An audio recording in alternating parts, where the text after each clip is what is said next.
Anti corruption team ने मुबैना corruption में मुलविस doctor Atif को हिरासत में लेने के लिए छापा मारा तो यंग डॉक्टर्स आड़े आ गए। साथी को बचाने के लिए डॉक्टर्स एहलकारों के साथ हाथापाई पर उतर आए। झगड़े के दौरान डॉक्टर आतिफ जख्मी हो गया, जबकि उसके साथियों ने महकमे की गाड़ी तोड़ डाली।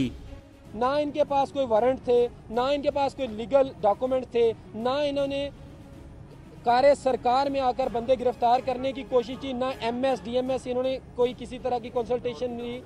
वाक़ये के खिलाफ यंग डॉक्टर्स ने सर्विसेज गंगाराम जनरल अस्पताल में काम बंद कर दिया।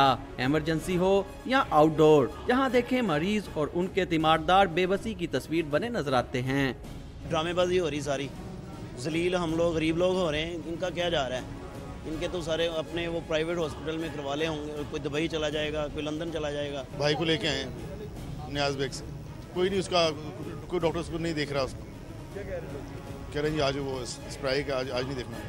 दर दर ठोकरे खाने वाले मरीजों की फरियाद है, हुकूमत को यंग डॉक्टरों के आए रोज की हड़ताल का संजीदगी से हल निकालना चाहिए।